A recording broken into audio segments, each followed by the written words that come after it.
باسم الہی میں یا رحمان الرحیم یا وکیلو دا ٹرسٹی، اے بڑے کارساز و مددگار۔ وقال حسبنا اللہ نعم الوکیل، تمام تعریف و توصیف و تمجید و ستائش اس رب العالمین کے لیے جو وحدہ لا شریک ہے، جو خلاق کائنات ہے، اور عنوان آج حقیقی عرفان میں اسماء الحسنہ یعنی مظہر صفات خداوندی میں جو اسم کے آج ذکر کرنے جاتے ہیں، آئیے سیکھتے ہیں کہ پروردگار عالم ہمیں کیا سکھانا چاہتے ہیں۔ تو سب سے پہلے حقیقی عرفان میں آپ تمام سامعین و ناظرین کی خدمت میں سلام اور خوش آمدید۔ عزیزم، وکیل کا لفظ عام طور پر بہت مشہور ہے، اور ہم سیکھتے ہیں کہ یہ فہرست اللغات صفحہ 1414 یعنی 1414 میں، اور اس کے مطابق ہم چلیں گے۔ پورے قرآن شریف میں 11 مقام پر آیا ہے، اور کتاب مقدس میں یہ 38 مقام پر ہے، لیکن وقت کے طوال کے ساتھ چونکہ ذخیرہ الفاظ کافی ہیں، اس سے متصل ہو کر کے ہم چلیں گے کہ آپ کی خدمت میں سب سے پہلے جو ہم پیش کرنے جا رہے ہیں وہ یہ ہے کہ وکیل کے لغوی معنی کیا ہیں۔ عام طور پر وکیل کس کو کہا جاتا ہے؟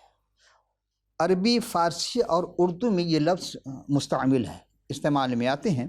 مختار، قائم مقام، نائب یا وہ شخص جس کے سپرد اپنا کام کیا جائے یا دیا جائے۔ سند یافتہ وکیل یا قانون دان کو بھی وکیل کہا جاتا ہے۔ بعض کا یہ پیشہ بھی ہوتا ہے، یعنی کسی مقدمے کی پیروی کرنا۔ اور وکیل دو طرح کے ہوتے ہیں تو 3 طرح کے، لیکن 2 بہت مشہور ہیں۔ ایک وہ وکیل ہے جو سرکاری وکیل کہلاتے ہیں، وکیل سرکار، حکومت کی جانب سے مقدمہ کی پیروی کرنے والا جو ہوتا ہے اس کو وکیل سرکار کہتے ہیں۔ اور جو عام طور پر ہوتا ہے یعنی وکیل عام، ایسا کارندہ جسے ہر بات کا پورا اختیار ہو، یعنی مختار بنایا جائے، مختار عام ہو۔ پھر ایک محاورہ بھی اردو زبان میں آتا ہے کہ وکیل کر لیا یا وکیل کھڑا کیا، یعنی کہ مقدمے کی پیروی کے لیے کسی کو اپنا وکیل مقرر کرنا۔ اور چوتھی بات یہ ہے کہ وکیل ایک اور بھی ہوتا ہے جو نکاح نامہ میں ہوتا ہے۔ یہ میں تمام اپنے ان سامعین و ناظرین کی خدمت میں، اور تھوڑی سی توجہ نئے جوڑوں کے لیے جو نئے ازدواج زندگی سے منسلک ہونے جا رہے ہیں، انہیں بھی ہم توجہ دلانا چاہتے ہیں۔ اس فارم میں کبھی بھی آپ کو نکاح سے پہلے نہیں دکھایا گیا کیا لکھا ہے اس میں، کیا فارم میں کیا بھرنا ہے۔ وہ عین اس وقت جب بارات آ چکی ہوتی ہے، اس وقت قاضی صاحب بھی آتے ہیں یا نکاح خواہ آتے ہیں، فوری سارے کالم پورے کرتے ہیں۔ لیکن میں جو آپ کو توجہ دینا چاہتا ہوں وہ اس کالم نمبر یا پہلی صفحہ پہ جو کالم نمبر ہے یا جو ہے وہ 7، 8، 9 اور 10، یہ 4 کی طرف میں آپ کو اشارہ دلانا چاہتا ہوں۔ دیکھیں 7 نمبر پہ لکھا ہے کہ اگر دلہن کی طرف سے کوئی وکیل مقرر کیا گیا ہے تو اس کا نام مع ولدیت اور سکونت اور قومی شناختی کارڈ نمبر ہو۔ پہلے نہیں تھا لیکن اب شناختی کارڈ نمبر لکھے جا رہے ہیں۔ 8ویں نمبر پہ ہے کہ دلہن کے وکیل کے تقرر کے بارے میں گواہوں کے نام، ولدیت، سکونت، اور لکھا جاتا ہے کہ دلہن سے کیا رشتہ داری ہے۔ یہ کالم تو قاضی صاحبان یا نکاح خواہ پر کرتے ہیں، لیکن اکثر سکونت درج نہیں کرتے، کیونکہ سطور کی کمی کی وجہ سے، یعنی لائن نہیں ہوتی پوری، اس میں گنجائش نہیں ہوتی، اسی لیے وہ نہیں کرتے۔ 9 اور 10 نمبر جو ہے یہ توجہ کا طالب ہیں آپ سے، اس لیے کہ نئے جوڑے جو بھی ازدواج زندگی سے منسلک ہونے جا رہے ہیں، توجہ فرمائیں، اور ان کے والدین بھی، کیونکہ اس وقت تو دولہے کو پتہ نہیں ہوتا یا دلہن کو نہیں ہوتا ہے، وہ جس عروسی لباس میں ملبوس ہوتے ہیں وہ لوگ، تو اس میں ہم یہ دیکھتے ہیں کہ کیا کرنا چاہیے۔ 9 نمبر میں ہے کہ اگر دولہا کی طرف سے کوئی وکیل مقرر کیا گیا، دیکھیں اگر دلہن کے اس میں بھی ہے 7 نمبر میں بھی ہے، اور 9 نمبر میں بھی ہے، اگر دلہن کی طرف سے 7 نمبر پہ، اور 9 نمبر اگر دلہا کی طرف سے کوئی وکیل مقرر کیا گیا ہے تو اس کا نام مع ولدیت اور سکونت قومی شناختی کارڈ نمبر لکھیں۔ لیکن ہم نے دیکھا اکثر، آپ کسی بھی نکاح سے اٹھا لیں، کسی کا بھی نکاح، آپ اپنا نکاح نامہ خود دیکھ لیں کہ یہ کالم تو قاضی صاحبان نکاح خواہ کبھی بھی پر نہیں کرتے کہتے نہیں ضروری نہیں ہے. جب آپ ان سوال کریں کیوں نہیں پر کرتے کہ جی لڑکا تو چونکہ مجمع میں بیٹھا ہے محفل میں اسی لیے ضروری نہیں ہے, لڑکی چونکہ محفل کے باہر ہے اسی لیے اس کا ضروری ہے. تو پھر کالم میں کیوں لکھا گیا اگر مقرر کرنے چاہیے دونوں کی طرف سے؟ کیا ایک وکیل ایک ہی وقت میں دو مقدمات کو ایک کو ہی دو مقدمات میں کیسے پیروی کر سکتا ہے؟ نہیں کر سکتا. کہ آپ نکاح نامہ کے دستخط ہم پہلے ضرور اس تمام کالم کو پر کریں گے.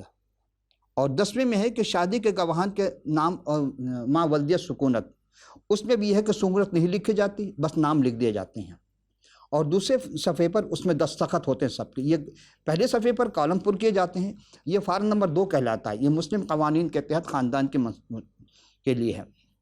پھر ہم غور کرتے ہیں کہ اور خاص طور پر ہم ان دلہن اور کے والدین کی طرف توجہ دلانا چاہتے ہیں کہ دیکھیں سیریل نمبر 16 جو پہلے پیج سے شروع ہوتا ہے یا بعض دوسرے پیج میں ہے اور 31 نمبر تک دیکھتے چلے جائیں, وہ سارے کے سارے نکاح خواہ جو ہے نکاح سے پہلے بلینک چھوڑ دیتے, خالی چھوڑ دیتے, پر نہیں کرتے ہیں کوئی بھی.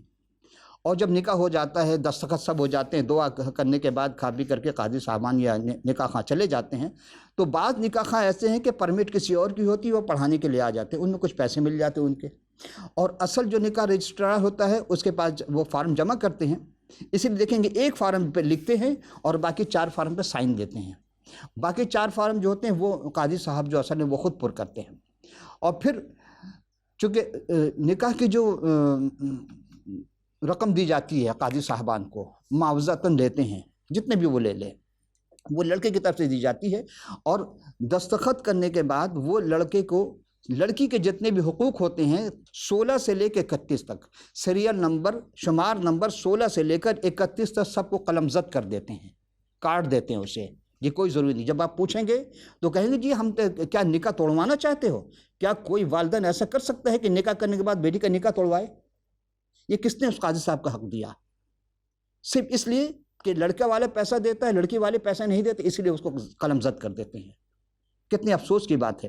ممکن ہے ہماری اس گفتگو سے بہت سے قاضی صاحبان یا نکاح خواہ ناراض بھی ہوں گے, لیکن حق بات یہ ہے کہ آپ خدا کو حاضر ناظر جان کر سارے قراروں کو پورا کریں, فارم کے ہر چیز کو پر کریں.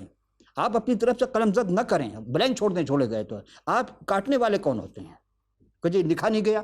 اس سے پہلے میں اور تمام اس جوڑے کو اور والدین کو ایک چیز متنبہ کرنا چاہتا ہوں. کبھی بھی کسی بھی قاضی نے نکاح سے پہلے 2-4 دن آ کر کے آپ لوگوں کو سمجھایا کہ ہاں کیا یہ فارم کیا ہے, کیسے بھرنا ہے, کیا نکاح کے جو صیغے ہیں وہ کیسے کرنے ہیں, کیا صیغے بولے جائیں گے, کیا نہیں بولے جائیں گے, یہ تمام چیز نہیں بتائی جاتی. یہاں میں نکاح کے بارے میں وکیل کے بارے میں کہہ رہا ہوں. یہ وکیل کی ذمہ داری ہے کہ ساری چیز کو پر کرے, ساری چیز کو دیکھے. صرف نام وکیل کا نکاح نامہ میں آ جانے سے یہ کمال نہیں. کمال یہ ہے کہ وہ ہر چیز کو پوری طرح چیک کرے.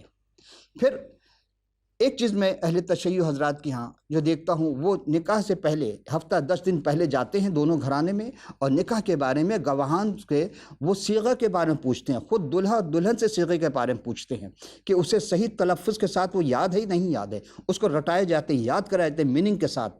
ہمارے تو صرف اردو میں, ان کے عربی زبان میں پڑھے جاتے صیغہ.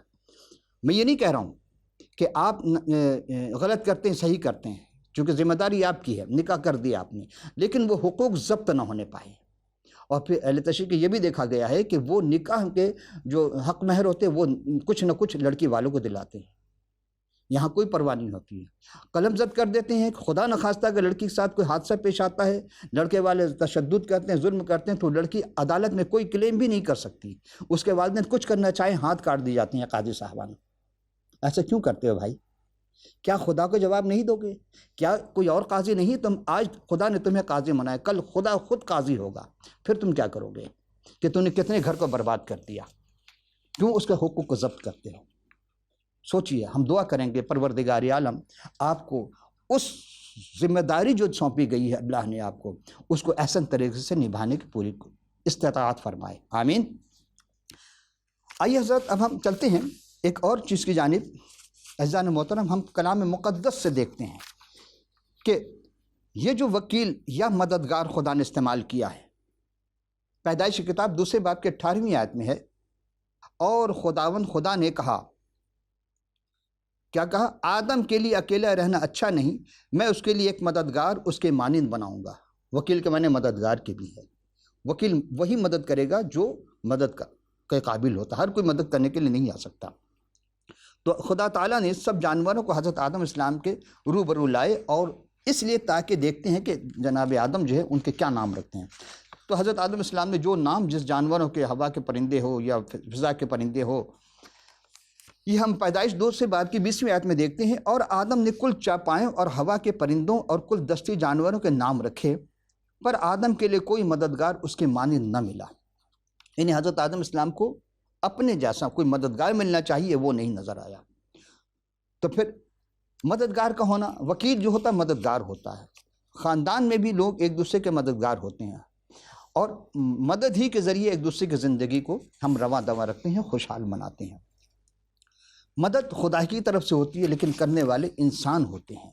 آئیے ہم پھر دیکھتے ہیں زبور شریف، زبور نویس حضرت داؤد علیہ السلام کیا فرماتے ہیں زبور شریف میں۔ اس کے 10ویں باب کی 14ویں آیت میں ہے کہ بے کس اپنے آپ کو تیرے سپرد کرتا ہے، تو ہی یتیموں کا مددگار ہے۔ یعنی دیکھیں، یتیم، بیوہ، مساکین کے بارے میں ہے کہ وہ لوگ جو بالکل دست نگر ہو چکے ہیں، جن کا کوئی پرسان حال نہیں ہے، لیکن ایک ذات ہے، وہ خدا وحدہ لا شریک ہے، وہی سب کا مددگار ہے۔ اور پھر اسی زبور شریف کے 30ویں رکوع یا 30ویں باب کی 10ویں آیت میں فرماتے ہیں، سن اے خداوندہ اور مجھ پر رحم کر، اے خداوند تو میرا مددگار ہے۔ ہر انسان چاہتا ہے کہ خدا اس کا مددگار ہو، بے شک خدا ہے مددگار، اس کے سوا کوئی مدد نہیں کر سکتا۔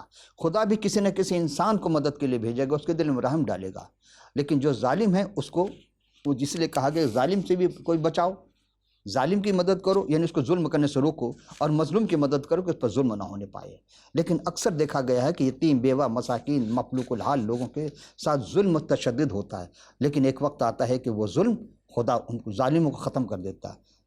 آئیے ایک اور آیت کی طرف، زبور شریف کی 94 باب کی 17ویں آیت، اگر خداوند میرا مددگار نہ ہوتا تو میری جان کب کے عالم خاموشی میں جا بسی۔ یعنی اگر خدا مدد نہ کرے تو انسان کب کا ختم ہو چکا ہوتا ظلم و تشدد کے ہاتھوں۔ اور زبور شریف کے 146 باب کی 5ویں آیت میں ہے کہ خوش نصیب ہے وہ جس کا مددگار یعقوب کا خدا ہے۔ یعقوب کا خدا کون؟ یعقوب کا جو اسحاق کا خدا ہے، جو ابراہیم کا خدا ہے۔ اسی لیے خدا اکثر کہتا ہے جو ابراہیم کا خدا، اسحاق کا خدا، یعقوب کا خدا، داؤد کا خدا۔ تو یہاں جناب داؤد کہتے ہیں کہ جو یعقوب کا خدا ہے وہی سب کا مددگار، تو وہ خوش نصیب ہے جس کی وہ مدد کرتا ہے۔ تو کیا سب کے خدا مدد نہیں کرتا؟ سب کی مدد کرتا ہے۔ اب آئیے ہم دیکھتے ہیں، تمام مددگاروں میں سے خدا نے انسان کے لیے، تمام انسان جس دنیا میں آئے اور آتے رہیں گے قیامت تک، خدا نے دیکھا کہ ازل میں انسان سے گناہ سرزد ہوا، حکم عدول ہوئی، یعنی جناب آدم اسلام کے ذریعہ، جبکہ آدم سے غلطی نہیں ہوئی، ابلیس نے بہکایا تھا جناب حوا کو، اور حوا نے وہ کام کیا۔ یعنی جب جناب حوا نے اپنے پاس اتھارٹی لے لی، اپنے پاس وہ ذمہ داری لی، اپنے پاس وہ مقام حاصل کیا جو جناب آدم کا تھا، ایک کمانڈ، تو اس سے وہ غلطی ہو گئی، اور غلطی اس پہ غلطی ہوئی کہ وہ جنت سے نکالے گئے۔ اور پھر اولاد آدم یہ تمام گناہ جاری و ساری ہے، قیامت تک رہے گا۔ لیکن جو لوگ اس وحدہ لا شریک پر ایمان لاتے ہیں، کامل ایمان لاتے ہیں، تو ایمان کے ساتھ ان کو عمل صالح بھی دیا گیا ہے، ان دونوں کے ذریعہ۔ اور پھر ایمان ایسے نہیں، محبت کے ساتھ ایمان لاتا ہے۔ صرف زبان سے کہہ دینا کہ ہم ایمان لائے، یہ ایمان نہیں ہوگا، لیکن اگر ایمان کے ساتھ عمل ظاہر نہیں ہے تو پھر کیا ہوگا؟ آئیے ہم چلتے آیت میں۔ یہ یوحنا کی انجیل 14ویں باب کی 15 تا 17ویں آیت، 15ویں تو 17ویں آیت، ان 3 آیتیں۔ اگر تم مجھ سے محبت رکھتے ہو تو میرے حکموں پر عمل کرو گے۔ جناب مسیح سلام علیہ فرماتے ہیں کہ جو بھی ان سے محبت رکھتا ہے، کیونکہ خدا نے دنیا سے ایسی محبت کی، اس نے اپنا اکلوتا بیٹا بخش دیا تاکہ جو بھی اس پر ایمان لائے ہلاک نہ ہو بلکہ ہمیشہ کی زندگی پائے۔ تو یہاں دیکھتے ہیں جناب مسیح فرمائے اگر تم مجھ سے محبت رکھتے ہو تو میرے حکموں پر عمل کرو۔ اور 16ویں آیت میں ہے، اور میں باپ سے درخواست کرتا ہوں۔ 16ویں آیت میں عجب انداز میں کہا، اور میں باپ سے درخواست کرتا ہوں۔ یہاں دوسرے رخ، یعنی جناب مسیح کو پروردگار عالم کی جانب سے 2 فطری چیزیں عطا کی گئی تھیں، ایک الہی صفات تھی ان کے اندر اور ایک بشری صفت تھی۔ تو جب وہ بشری صفت استعمال کرتے تھے تو وہ اللہ تبارک تعالیٰ کو باپ کہہ کے پکارتے تھے کہ اور میں باپ سے درخواست کروں گا تو وہ تمہیں دوسرا مددگار بخشے گا کہ ابد تک تمہارے ساتھ رہے۔ یعنی انسان جو بھی دنیا میں رہے گا، جب تک رہے گا تو وہ مددگار اس کے ساتھ ابد تک رہے گا. یعنی روح حق، اب وہ مددگار کس شکل میں ہے؟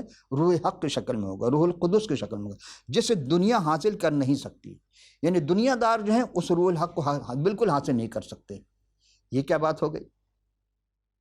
کیوں نہیں حاصل کر سکتے؟ کیونکہ نہ اسے دیکھتے ہیں اور نہ جانتے ہیں. دنیا اسے دیکھ نہیں سکتی تو اسی لیے جان بھی نہیں سکتی. تم اسے جانتے ہو کیونکہ وہ تمہارے ساتھ رہتا ہے. جناب مسیح نے اپنے متعلق فرمایا کہ میں تمہارے ساتھ رہتا ہوں اور تمہارے اندر، وہ جب روح القدس ہوگا تو تمہارے اندر ہوگا. یعنی تمہارے اندر جتنی طہارت آئے گی، جتنی پاکیزگی آئے گی، جتنی لطافت تم اپنے روح میں حاصل کرتے چلے جاؤ گے. گویا کہ جس طرح اہل تسلسل میں وہ جو سلسلے والے ہیں، وہ جب مرید ہوتے ہیں اپنے پیر کے ہاتھ میں ہاتھ رکھ یا کپڑا پکڑ کر وغیرہ مرید جو ہوتے ہیں، تو رفتہ رفتہ وہ انہیں طہارت کی باتیں بتاتے ہیں، سب کچھ کرتے ہیں. لیکن وہ پھر وہ ایک درس عجب ہے کہ وہ پیر کو اپنا خدا سمجھنے لگتے ہیں، جو یہ شرک کے مقام پر آ جاتا ہے. ممکن ہے بہت سے لوگ کہیں گے نہیں میں نہیں کر سکتا، ہمارے یہاں ہے نہیں ہے دبے الفاظ میں ہے کہیں نہ کہیں.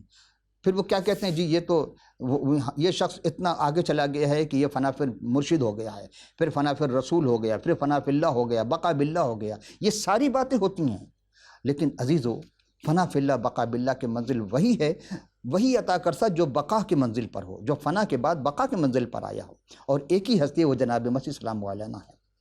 آئیے ہم دیکھتے ہیں کہ کیا فرماتے ہیں. یعنی روح حق جسے دنیا میں حاصل نہیں کر سکتی، دنیا کبھی حاصل نہیں کر سکتی، کیونکہ اس نے نہ اسے دیکھتی ہے اور نہ جانتی ہے.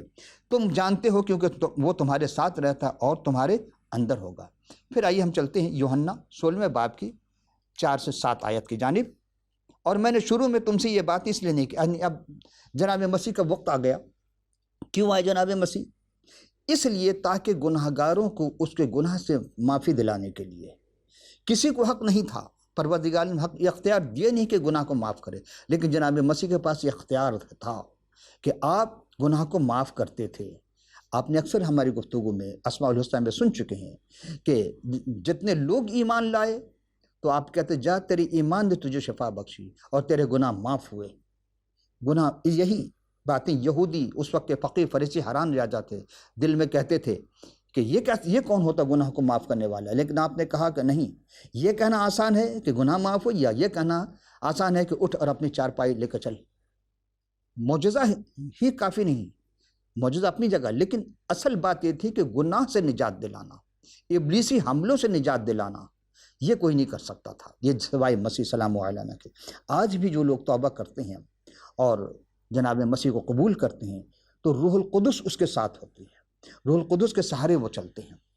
آئیے ہم دیکھتے ہیں کہ انہوں نے کیا فرمایا تھا کہ میں نے شروع میں تم سے یہ باتیں اس لیے نہ کہیں کہ میں تمہارے ساتھ تھا، مگر اب میں اپنے بھیجنے والوں کے پاس جاتا ہوں. کوئی مجھ سے یہ نہیں پوچھتا کہ تو کہاں جاتا ہے، اور یہ بات انہوں نے پہلے نہیں کہی، لیکن کہنا اشارے میں ضرور کہا تھا کہ اگر تم اس ہیکل گرا دو تو 3 دن میں اسے کھڑا کر دوں گا. وہ سارے پریشان تھے کہ 23 سال میں جناب سلمان نے اس ہیکل کو بنایا، یہ 3 دن میں کیسے کھڑا کرے گا. انہوں نے اپنے بارے میں کہا اس ہیکل کو تم گرا دو تو میں 3 دن میں کھڑا کر دوں گا. اور جناب مسیح کو جب مصلوب کیا جاتا ہے اور پھر آپ نے قبر میں رکھا جاتا آپ کے جسد اقدس کو، وہ جسم مبارک کو، تو تیسرے دن کے بعد یہ تمام باتیں ہم آپ سے کی خدمت میں پیش کر چکے. یہاں یہ مطلب ہے کہ بلکہ اس لیے کہ یہ باتیں میں نے تم سے کہیں کہ تمہارے دل غم سے نہ بھر جائے، کہ تم رنجیدہ نہ ہو جاؤ، افسوس نہ کرنا. لیکن میں تم سے سچ کہتا ہوں کہ میرے جانا تمہارے لیے فائدہ مند ہوگا. یعنی اب جناب مسیح کی واپسی ہو رہی ہے، یہ پہلی آمد کی باتیں کر رہے ہیں آپ. اور کیونکہ اگر میں نہ جاؤں گا تو مددگار تمہارے پاس نہ آئے گا، لیکن اگر میں جاؤں گا تو اسے تمہارے پاس بھیج دوں گا. عزیزان محترم، اللہ مددگار، روح القدس مددگار اور جناب مسیح خود مددگار رہے. یوحنا پہلا یوحنا اس کے 2 باب کی 1 اور 2 آیت میں اے میرے بچوں، یہ بات میں تمہیں اس لیے لکھتا ہوں کہ تم گناہ نہ کرو. دیکھیں سب سے پہلی بات کہ گناہ کرنا، بھئی جناب مسیح نے فرمایا کہ گناہ کے بارے میں سوچنا بھی نہیں. اگر تم نے کسی گناہ کے بارے میں سوچ لیا گویا تم کر گئے، تو سوچو بھی نہیں. وہاں یہ پابندی ہے. یہ اصل تصوف جناب مسیح پیش کر رہے ہیں کہ دیکھو گناہ کے بارے میں سوچو بھی نہیں کہ توبہ استغفار پڑھنا پر نہیں، سوچو نہیں گناہ کے بارے میں، بلکہ اگر کوئی گناہ کرے تو باپ کے پاس ہمارے ایک مددگار موجود ہے، یعنی خدا نخواستہ کہ تم سے گناہ سرزد ہو جائے۔ انسان ہے، غلطی کر سکتا ہے، ہو جاتی ہے، غلطی ہوتی رہتی ہیں، یعنی یسوع المسیح راست باز ہے، ان جیسا راست باز کوئی نہیں، اور مسیح ہمارا مددگار پھر کیسا ہوا؟ اگر ہم اس کے حکم پر عمل کریں گے تو کیا ہوگا؟ تو اس سے ہمیں معلوم ہوگا کہ ہم اسے جان جائیں گے۔ آپ جتنے زیادہ خدا کے قریب آنا چاہتے ہیں تو جناب مسیح سے کے متعلق ہی ہے باتیں ہیں ساری، کہ پھر ہم اس نیک عمل کے ذریعے، ایمان کے بعد نیک عمل کے ذریعے ہم جب وہاں تک پہنچیں گے تو ہمیں معلوم ہو جائے گا کہ ہم جان جائیں کہ ہم کہاں ہیں، خدا کیا ہے۔ روح القدس آپ سے بات کرے گا، خدا آپ سے بات کرنا چاہتا ہے، بتانا چاہتا ہے، آپ کو کچھ گائیڈ لائن دے گی۔ تو جو کوئی جان کر کہتا ہے کہ میں اسے جان گیا اور اس کے حکموں پر عمل نہیں کرتا، یعنی اس کے اعمال سے ظاہر نہیں ہوتا کہ ہاں وہ ایسا ہے کہ وہ جناب مسیح پر ایمان رکھتا ہے، جانتا ہے اس علموں کے حکموں کے متعلق، تو گویا کہ وہ جھوٹا ہے، اس میں سچائی نہیں ہے، دو ٹوک بات، لپٹی لپٹائی بات نہیں ہے خدا کے کلام میں۔ وہ جس نے جو کیا ہے پوری ہر چیز اعتبار سے، اچھا کیا تو اچھا بھی لکھا ہے، اور جس نے برا کیا یا برا چاہا وہ بھی لکھا گیا اس کلام مقدس میں۔ اس لیے آپ سے بار بار ہم آپ کی خدمت پیش کرتے ہیں کہ کلام کے مقدس کا مطالعہ لازمی ہے۔ اب آئیے 5ویں آیت میں ہے کہ ہاں جو کوئی اس کے کلام پر عمل کرے اس میں یقیناً خدا کی محبت کامل ہو گئی، یعنی ہمیں اسے معلوم ہوتا ہے کہ وہ ہو جائے گا۔ یہاں ہم نے ایک بات پیش کی کہ جناب مسیح راست باز ہیں، تو یہاں ہم دیکھتے ہیں کہ راست باز کا مددگار، یعنی اس خداوند متعال کے ساتھ ہماری جو ڈیلنگ جو ہوگی، جو ڈیل ڈول میں جو واقفیت ہے، وہ جانتا ہے کہ ہم خاک ہیں، رب العالمین کو معلوم ہے ہم خاک ہیں، اور ہم مر جائیں گے تو خاک ہو جائیں گے۔ وہ ہے نا کہ جب انسان مر جاتا ہے تو 3 دفعہ مٹی ڈالی جاتی ہے، مِنْهَا خَلَقْنَاكُمْ وَفِيهَا نُعِيدُكُمْ وَمِنْهَا نُخْرِجُكُمْ تَارَةً أُخْرَىٰ، یہ تو مٹی سے بنائے گئے، دوبارہ ملائے جا رہے ہو اور دوبارہ اسی سے اٹھائے جاؤ گے، تو اسی چیز کو تو خاک ہے اور خاک میں ملایا جائے گا، لیکن جو ایٹم ہے وہ کبھی ختم نہیں ہوتی، اور خدا جو ہے مردوں کا نہیں زندہ کا خدا ہے، عدالت زندوں کے ساتھ ہوگی، جو اسے دوبارہ تمام ان جسم کو دوبارہ پروردگار زندہ کرے گا۔ یہ زمین، یہ آسمان سب ملیے میٹ ہو، سب کو لپیٹ دیا جائے گا، نئی زمین، نیا آسمان، نئی ساری چیزیں پیدا کرے گا رب العالمین۔ تو وہ کہتا ہے کہ اس لیے وہ جانتا ہے کہ ہم خاک ہیں، ہم سے غلطی ہوگی، اس لیے اس نے ناکامی کی صورت میں ہمارے لیے بڑی مہربانی کی، بہت بندوبست کیا۔ اگر کوئی گناہ کرے تو باپ کے پاس ایک مددگار موجود ہے جو یسوع المسیح کی شکل میں، اس کو اٹھا لیا گیا 40 دن کے بعد، اب وہ خدا کے داہنی طرف ہے، جو کسی شخص کے دوسری ضرورت کے وقت اس کے ساتھ دیتا ہے۔ جب ہم گناہ کرتے ہیں تو خداوند یسوع مسیح ہمارے لیے یہی کچھ کرتا ہے، وہ فوراً ہمارے پاس آتا ہے تاکہ ہمارے ساتھ ہماری رفاقت کو بحال کرے۔ ہم سے جو گناہ ہو گیا، لیکن ہم غور کریں، یہ نہیں کہا گیا کہ اگر کوئی اپنے گناہ کا اقرار کرے، ہمارے مددگار ہوتے ہوئے خداوند ہمیں ضرور اس مقام پر لانے کی کوشش کرتا ہے جہاں ہم اپنے گناہ کا اقرار کریں اور اسے ترک کریں۔ دیکھیں سب سے بڑی بات ہے گناہ ہو جائے اس کا اقرار کرنا، لیکن ہم گناہ کا اقرار اگر نہیں کرتے ہیں تو گویا ہم مجرم بھی ہے اور اکڑ گئے اور خدا کے بارگاہ میں کیا ہو گئے، جیسے ابلیس اکڑ گیا، آج تک وہ لعنتی ہے۔ تو انسان کو خدا نہیں چاہتا کہ اس پر لعنت ہو، اور لعنت کرنے کے لیے منع کیا تھا۔ تو اس آیت میں کہ ہم اقرار کے اور گناہ سے ترک کرتے ہیں، اور اس آیت میں بہت خوبصورت بات جو ہمیں ہرگز نظر انداز نہیں کرنی چاہیے، اور وہ یہ ہے کہ اگر کوئی گناہ کرے تو باپ کے پاس مددگار ہے۔ یہ نہیں کہا گیا کہ خدا کے پاس، بلکہ باپ کے پاس کہا گیا۔ کس کے پاس؟ باپ کے پاس۔ ہم اگر گناہ کرتے ہیں تو بھی وہ ہمارا باپ ہے، اور نہیں کریں گے تو بھی وہ ہمارا خداوند جو ہے ہمارا ہی باپ کہلائے گا۔ اس لیے کہ آج کے لفظ نہیں ہے یہ، ممکن ہے کچھ لوگ اس سے اعتراض کریں کہ یہ کیسے ہو سکتا ہے خدا کو باپ کہہ دیا۔ گھر کا سربراہ باپ ہوتا، پوری کائنات کا سربراہ، مالک رازق سب وہی ہے، رب العالمین ہے۔ حقیقت یہ ہے کہ مبارک بات یاد دلائی جاتی ہے کہ اگر سچا ایماندار کی زندگی میں گناہ اس سے رفاقت کو توڑ دیتا ہے، لیکن حق تعلق نہیں توڑتا۔ تو جب کوئی نئے سرے سے پیدا ہوتا ہے تو خدا کا فرزند بن جاتا ہے، اور اس وقت سے لے کر خدا اس کے باپ، اس وقت جب وہ توبہ کر لیتا ہے تو خدا باپ بن جاتا ہے، اور کوئی بات اس سے رشتے سے پورا اثر انداز نہیں ہوتی، بلکہ پیدائش یا جنم یا ایسی چیز جس کو ہم ختم نہیں کیا جا سکتا ہے، ہم ختم کرنا چاہیں تو نہیں کر سکتے، جس کی نفی نہیں ہو سکتی۔ ایک باپ یا ایک بیٹا اپنے باپ کا نام بدنام تو نہیں کر سکتا۔ ہم قبول کر رہے ہیں اپنے خدا آپ باپ کو بدنام کرے، تو جب ایمان لانے کے بعد ہم خدا کو کیسے بدنام کر سکتے ہیں؟ لیکن پیدائش کی حقیقت کے باعث یہ ہوگا کہ پھر بھی بیٹا ہی رہتا ہے۔ غور کریں کہ یسوع مسیح راستہ باز ہے۔ بڑی اچھی بات یہ ہے کہ دفاع کرنے والا ہمیشہ راستہ باز ہونا چاہیے، اور جو راستہ باز دفاع کرے گا تو وہی ہوگا کہ اسے کوئی چھڑا نہیں سکتا، اسے کوئی گرفت نہیں کر سکتا۔ راستہ باز ہمیشہ راستہ بازی کی بات کرے گا۔ خداوند یسوع صرف ایک مددگار وکیل ہی نہیں ہے، بلکہ وہ ہمارے گناہوں کے کفارہ بھی ہیں۔ مطلب کیا ہے؟ مطلب یہ ہے کہ ہماری خاطر مر گئے، ہماری خاطر مصلوب ہوئے، اپنے ہمارے گناہوں کا بوجھ انہوں نے اپنے کاندھے پہ اٹھایا، اور اس نے ہمیں ہمارے گناہوں کے قصور سے رہائی دلائی، اور خدا کے سارے تقاضوں کو پورا کر کے رفاقت کی راہ کو انہوں نے ہموار حائل، جو راہ حائل تھی بہت دور تھی، اس سب کو دور کر کے خدا کے ساتھ ہمارا ملاپ کرا دیا۔ اور جناب مسیح خدا ہم پر رحمت اس لیے کر سکتا ہے کہ مسیح نے عدل کے ہر تقاضے کو پورا کیا۔ اور اکثر ایسا نہیں ہوتا کہ ایڈوکیٹ یا وکیل، چونکہ عنوان یہی ہے، اپنے موکل کے گناہوں کی سزا خود برداشت کرے۔ کیا آپ نے دیکھا ہے کوئی وکیل عدالت میں، کسی عدالت میں کسی وکیل نے پیسے تو لیے، لیکن اس ملزم کو یا مجرم کے گناہ کو اپنے سر لے لیا کہ چلو اس کے بدلے میں سزا بھگتنے کے تیار ہوں؟ ہرگز نہیں۔ کسی نبی نے بھی نہیں کیا کہ ہاں اس کی سزا میں بھگتنے کے تیار ہوں۔ لیکن جناب مسیح سلام علینا واحد شخصیت ہیں، واحد ہستی ہیں، کامل انسان، کامل خدا، انہوں نے کیا کہا؟ سب سے زیادہ قابل ذکر بات یہ ہے کہ اس نے یہ ادائیگی اپنی قربانی دے کر کی، اپنے جان کا نذرانہ صلیب پر پیش کیا۔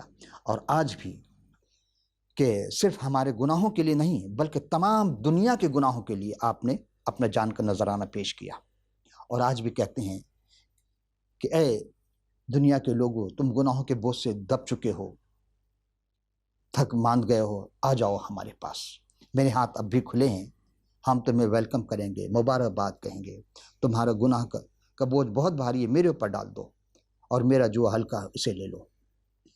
آئیے عزیزو، اس طرح کی گفتگو دعویٰ کسی نے نہیں کیا سوائے مسیح نے۔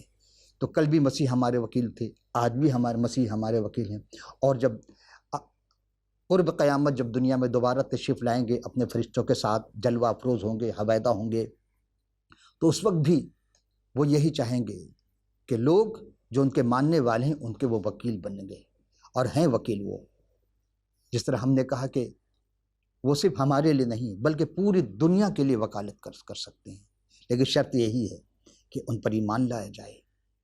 اب آپ پر ہے کہ آپ کیا چاہتے ہیں، نجات یا آگ اور گندھک کی جھیل؟ یہ انسان کے اپنے اوپر ہے کہ وہ کس طرف جانا چاہتا ہے۔ دیکھیں، ہر نیکی راستے پہ چلنے میں دشواریاں ہیں، ہر برے راستے پہ چلنے میں کوئی دشواری نہیں ہوتی۔ پروردگار عالم سے یہی دعا ہے کہ رب العالمین ہم سبوں کو کتاب مقدس کے مطابق ایمان اور عمل میں آراستہ کرنے کے توفیقات میں اضافہ فرمائے۔ خداوند آپ کو خوب برکت دے۔ آئندہ نشست میں کسی اور عنوان کے ساتھ حاضر ہوں گے۔ اسکرین پر ہمارے فون نمبر ہوں گے، ٹیلی فون نمبر ہوں گے، اسکائپ ہوں گے، سیل نمبر ہوں گے، یا ای میل ایڈریس ہوں گے۔ آپ کو جو سہولت ہو کسی قسم کے بھی، آپ ہمیں ضرور اپنے کمنٹس بھیجیے، ضرور آپ اپنے سوالات جو بھی آپ کے ذہن میں ابھرتے ہیں آپ ضرور بھیجیے، اور کتاب مقدس کی جس کو ضرورت ہو وہ ضرور بھیجے، تاکہ ہم آپ کو کی خدمت میں فی سبیل اللہ کتاب ارسال کر سکیں۔ دامن وقت میں گنجائش نہ رہی، پھر ملاقات ہوگی، اس وقت اجازت، خدا حافظ ناصر۔